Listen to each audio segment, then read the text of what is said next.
Ladies, gentlemen of the DCU, welcome to a brand new DCU-specific news roundup video. So today, we're actually going over a bunch of responses from Gunn that he posted over the last few days on Threads, and there's quite a bit for me to go through that will probably be the bulk of this video. So if you want to be up to date with everything in the DCU, I do recommend sticking around for all of this video, but of course, it will be time-stamped. There's stuff to do with Superman, there's stuff to do with filming. We even have Isabella Merced talk a little bit about Hawkgirl, so I hope you go on to enjoy this video. If you do, you know, maybe leave a like on it. It takes 2 seconds. If you're watching on your phone, your TV, your laptop, hit the thumbs up. Do consider subscribing for all kinds of updates like this. But let's start right at the beginning here, where Gunn replied to this user, home of DCU, blink twice if a production other than Superman or Peacemaker are getting ready to film. And he replies with a gif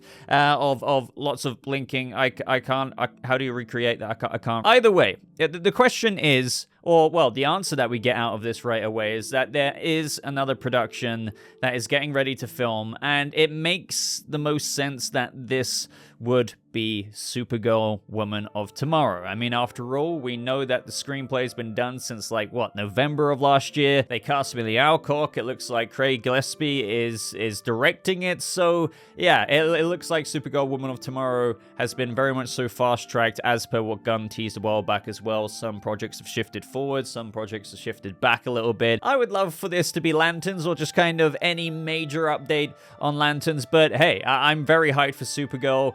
Shout out to Jobhutz here for some of the artwork. I can't wait to get some more reveals into things like that. I mean, don't forget, guys, it's kind of weird to contemplate if Supergirl is the project that is getting ready to film fairly soon. You know, we haven't even got the Superman suit reveal yet for David Corenswet, but in the next several months, Supergirl could be looking to get into that filming, into production, and we're going to be looking at, I don't know, maybe teasers for that, the suit reveal for Kara. I don't want to get too far ahead of myself, but it's just kind of weird to imagine that we could be getting little peeks similar to the peaks that we've got for Superman, even though we've got a lot of peaks to go. Again, we still haven't seen the full suit, and, you know, I was really hoping we would have got that last week. We do have some other users thinking, well, you know, is Waller prepping as well? And we have this other user saying scripts aren't done yet, and then Gunn replies, correct, we don't have finished scripts yet. So again, people were thinking maybe Waller could have been this project that's gearing up to be filming soon, but it is, I would put my money on Supergirl, Woman of Tomorrow, and don't forget that Waller is now coming out after Peacemaker Season 2. So Waller is not going to be, you know, jump-starting for quite a while. But what I find funny is Gunn also continues to say that this user can answer most of the questions here. He's very helpful. And I will admit here, it is kind of strange that Gunn pretty much 7 out of 10, you know, times responds to this user. But on this thread as well, we also have this user asking, has Millie Alcock met the Superman cast? And he says, not that I know of. Now, this could be slightly, you know, ever so slightly interesting just because lots of people, including myself, think that there's a good chance that Millie Alcock's Kara could cameo in the Superman movie. This could be why, of course, that James Gunn cast her quite before, you know, the movie's even in production, before the director was even attached. So, you know, just because that she hasn't met the Superman cast as of right now doesn't mean that she won't have met them by the end of its filming. Just something to, you know, think about, because I do have a little feeling that Kara will be introduced in that movie, just because I think that Kara will already be on Earth by the time or the setting of Superman, but I could be wrong about that. Up next, we have DCU Updates asking, any update on Lanterns? And Gunn just responds here with 3 emojis, and I think they're little dancing emojis. Now, is he saying, like, it's going swimmingly? You know, they're moving along, if you will, you know, dancing is moving, so I don't know. I really want an update on Lanterns, a significant update. It is, you know, honestly in my top 3, top 5 most anticipated projects of the DCU. I think it's going to be really integral to the larger storyline, as in, I think that will be our first massive bite on what the overarching story is in Chapter 1. But yeah, I would just interpret this as, you know, things are moving along in the background, but we won't hear a little bit more about it officially until, I guess, they're ready to. But I think it will probably be filming perhaps next year, so I think we've got a while to wait unless we do hear more official things throughout this this year, perhaps Comic-Con, maybe beyond Comic-Con. But as I've always said as well, when it comes to other DCU projects, including Lanterns, especially if they're kind of filming next year, I don't know how much we're really going to hear about them, especially if they're in a development stage of where, you know, they're only maybe getting into casting, they're ramping up to production. There's only so much you can say if they haven't even started filming. It's not like they're going to give you the log line of the project, the synopsis, if you will. I mean, we technically haven't even got that for Superman. The only things we've got for Superman is kind of what James Gunn has teased himself, where, you know, is Clark reconciling his human upbringing with his Kryptonian heritage. But this was all stuff that came out of the January 2023 press stuff. So as for Lanterns, you know, it could be quite a while before we get major updates. And then we have that user who Gunn always responds to saying, no Peacemaker filming today because I think some of these dropped on the weekend. And he said, not today, no. And I think that was asked because Gunn did say recently that he's been using some weekends to do Peacemaker, and that's when people were freaking out saying, oh, this doesn't look good for Superman. But it's just like, you know, he can actually do this on the weekend outside of the Superman movie schedule. But anyway, he replies, not today, no. Mostly editing Superman and some other prepping for the weeks ahead. And this other user said, I thought you were still filming. Is it part of the normal filming process to edit the film while shooting? Is it to get a sense of how the film is coming together and compensate for things which are not working as intended? And this is just some cool insight on just like behind the scenes in general in production and just Superman. And Gunn says, so when shooting a movie for 5 months, it's really normal to edit. I can pick up shots if I need to, but more importantly, I can start turning shots over to VFX, so they'll be awesome by the time we lock the picture. Most films are put into theaters with subpar effects because the edits were rushed. Absolutely. I completely agree with that. It's nice to get this insight as well. Now, this kind of reminds me a little bit of a comparison here for the Batman fans on the channel. Obviously, when they were shooting that, they were also editing as they went along, but also they had kind of, I don't know if I want to say the benefit of COVID, but like what I mean by that specifically is obviously when the pandemic would shut the set down time and time again, they had time to be like, well, we're just not going to twiddle our thumbs since we can't shoot. What we will do is maybe edit some of the material we have, which is why when we got to DC Fandom, Matt Reeves went on stage and revealed that first legendary DC Fandom trailer for the Batman, which had some, I mean, don't get me wrong, the film looked a bit different when we finally saw it in the theaters, but the fact that they could show such a cool trailer like that with some effects in it, when Reeves said it was only, what, 25-35% shot, is for reasons like this. So Gunn, even though they're shooting, probably has a really big team and is turning over shots to work on the VFX, as he said. Plus, doing it this early on, before they're even in proper post-production, will make sure the effects will be awesome by the time they even lock the picture and then head properly into post-production. So, you know, that is really awesome to know. And my God, I think what I get really fangirly about with this is in my head, I'm just thinking, okay, he's reviewing footage of Superman. He'd be doing that anyway, but now they're kind of doing low-key editing and maybe applying some VFX to it. I would die to have a little glimpse of a, I don't know, 1 minute 30 sequence that is actually being worked on by some, I don't know, visual effects studio right now. I mean, someone out there is doing it. Maybe, for all I know, someone watching this video and they're probably like, oh man, Boba, if only you can see what I'm working on. Slide into my DMs, please. Please. Now, up next, we have a Superman-related post, and this is actually a post from Gunn. It's not a reply on his Threads account. He put this out as a post, and as Gunn has done many times before with just like, hey, here's a post of Lobo, a picture, no caption whatsoever. Like, also, Deadman, he teased that, so I think the co-head of DC Studios wouldn't tease Deadman, for example, unless we weren't getting him in a DCU. We don't have a bunch of context on that right now, but I think it's a safe bet. Now, Gunn here posted the 1938 Superman crest, and that's it. So this has got people thinking all kinds of theories, saying, oh my god, could this be like a flashback in the movie? I mean, maybe the crest that we saw revealed from Gunn on March 1st or February 29th, whenever it was, is the newest Superman suit that David Corenswet is wearing after being Superman for a few years. But is this the symbol that Martha helped create on the first iteration of the suit in the DCU? I mean, who knows? This is what I mean. When there's just an ambiguous post like this, I have no idea, but I do like to entertain theories like that. I mean, it's possible, right? That, you know, he could have worn the stitched suit, but then went on to, I guess, upgrade, because obviously he's an established Superman in this movie, and my ballpark has always been he's probably, what, 2-3 years active, you know, flying in the Red Cave. Some people are even saying, could this be Krypto's dog tag? Maybe. Again, let me know your thoughts down in the comments below as to why. You know, I can't imagine Gunn would just, like, post this for absolutely zero reason. You could argue saying maybe he felt like it. Maybe he felt like posting the first Superman symbol. Why not? But, you know, on this channel, we like to think outside the box a little bit, maybe a bit too much at times. And I like to think that he wouldn't do it for no reason. Now, what could that reason be? Well,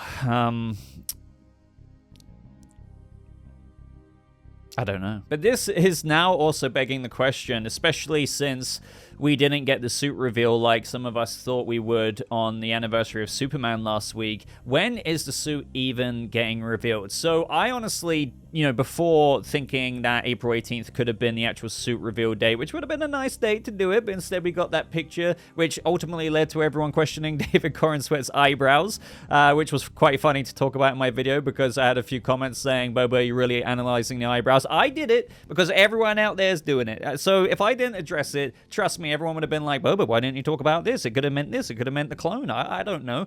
But I default back to what I was saying before.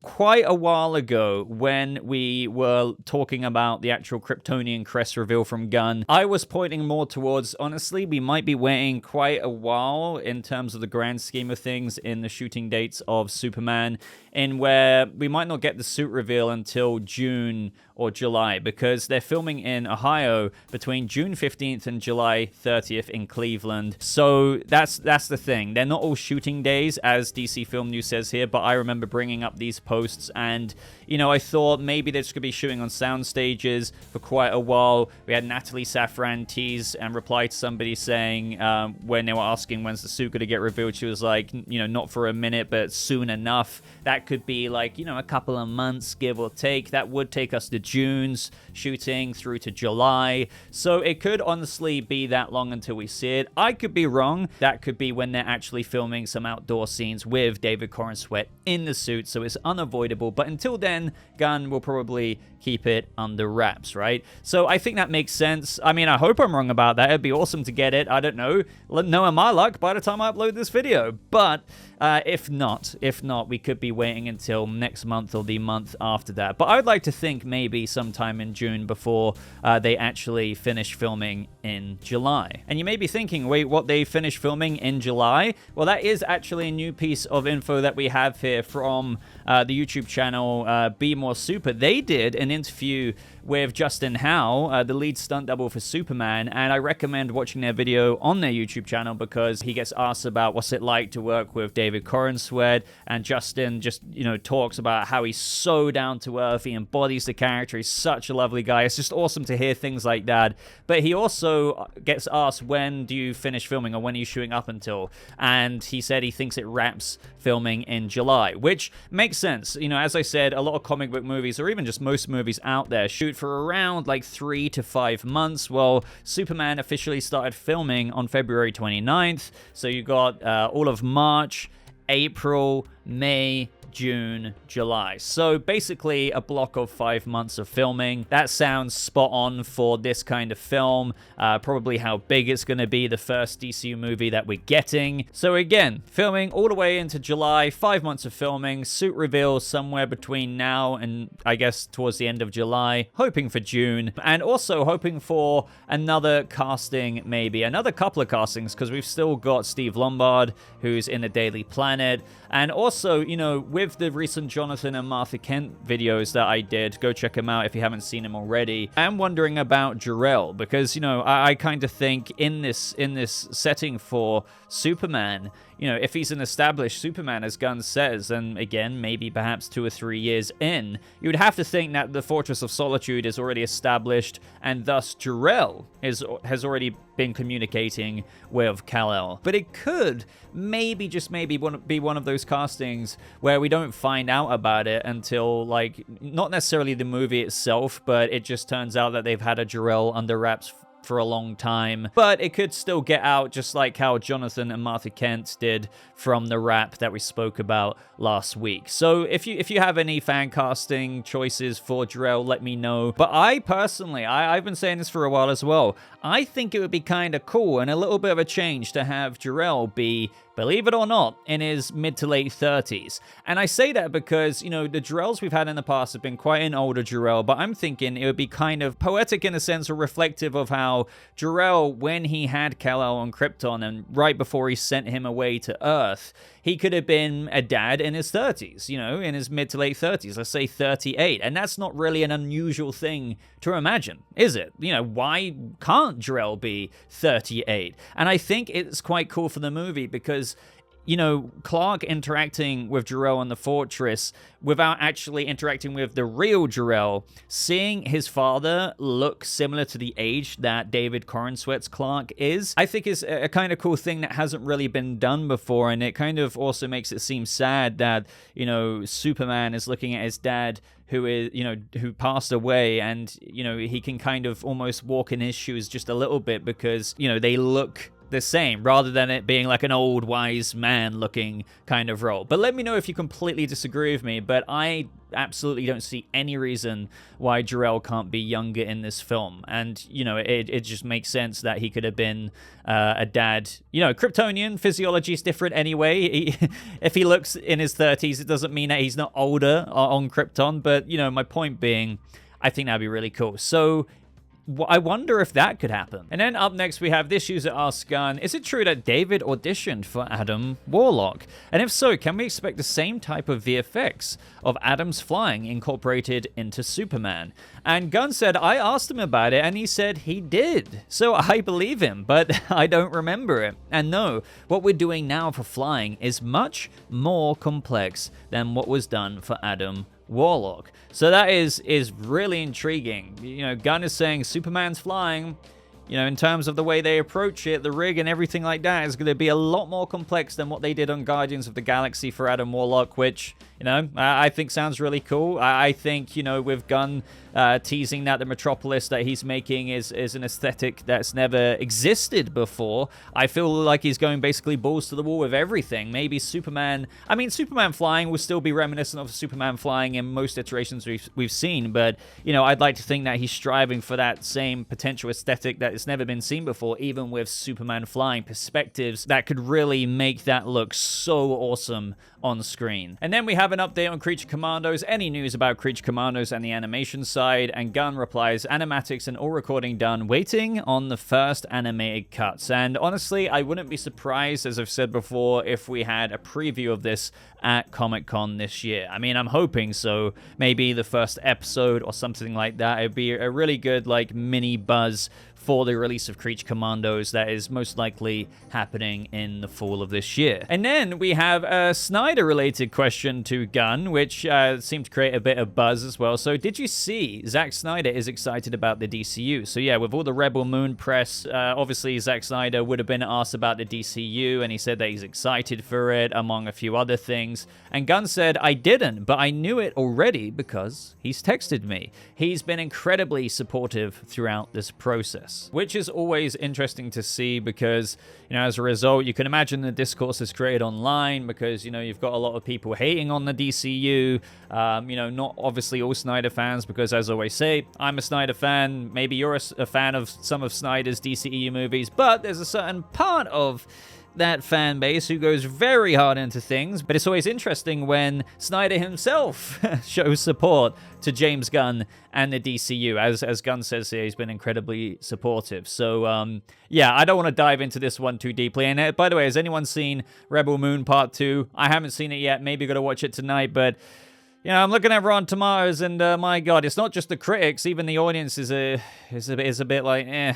And maybe I can do a separate video for Rebel Moon Part 2, because the thing is, I love sci-fi a lot. I really liked what Snyder was going for in the first movie, but, you know, all the typical criticisms of that, I absolutely do hold of my own opinion as well, and I'm just intrigued to see how part 2 does. But I haven't even seen it, so I can't say anything right now. But yeah, I just wanted to chuck that random Rebel Moon commentary in there, because I noticed that obviously the reviews came out in the past week, and it's not faring too well. Now, lastly, in this video, we have some teasers from Isabella Merced. You know, she says she cannot wait for people to shout Hawkgirl at her. She says, I would be honored for people to just see me on the street and be like, Hawkgirl. They don't need to know my name. I'd be honored because, you know what? It also sounds like Hawkgirl. Fair enough. And then from Screen Rant, they got a great answer from Isabella Merced here, and she said, oh, well, I have to say, your house reminds me of Nathan Fillion's house.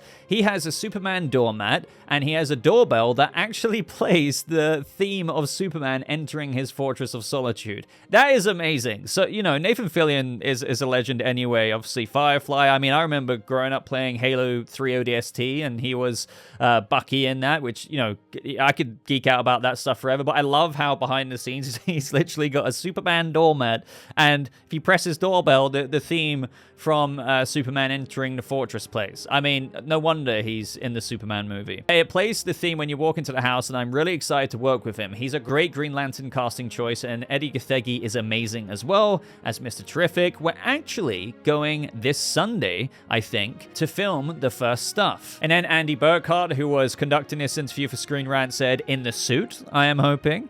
And Isabella Merced said, yeah, of course. So guys, you know, I mean, obviously they're filming Superman right now, so obviously they've been filming in the Superman suit for a while, and, you know, maybe some other actors in their suits, but it's cool to know in this interview that she's like, yep, filming in the suit soon, like literally this upcoming weekend, which I think would have been a couple of weeks ago, because it does say editor's note, this interview was conducted on Friday, April 5th, 2 days before the Sunday that Merced was referencing. So yeah, I guess they mean Sunday, April 7th is when she was filming in the Hawkgirl suit.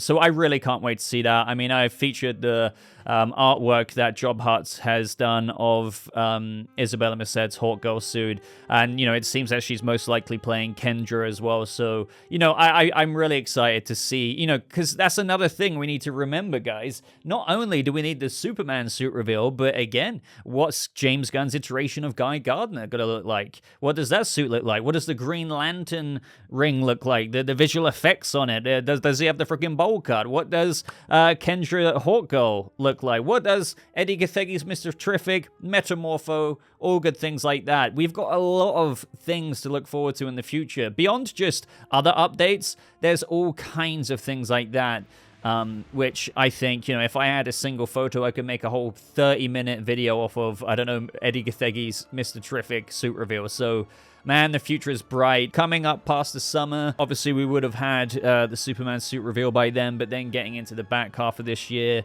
Creature Commandos, the Penguin, hopefully some of the Batman Part 2 castings. And then it's just going to explode, absolutely explode as we get into the fall and then into 2025. So guys, with that being said, I think that is every little tidbit that I wanted to comment on in today's video. Let me know your thoughts on everything we discussed and geeked out about with today's DCU news update. But other than that, please do consider showing your support for the channel by, you know, leaving a like on this video. Consider subscribing. Don't forget, a lot of you do seem to forget that I have a Discord server link in the description. As always, in the video description box, you can join my server there. I do have merch for the channel, which I never actually advertise, but if you're interested in going the extra mile, do consider checking out some of those items. We have caps, beanies, shirts, but I think that's everything. So again, guys, thank you so much for watching. I hope you have a lovely rest of your day, and I'll see you people of the DCU in the next video. Goodbye.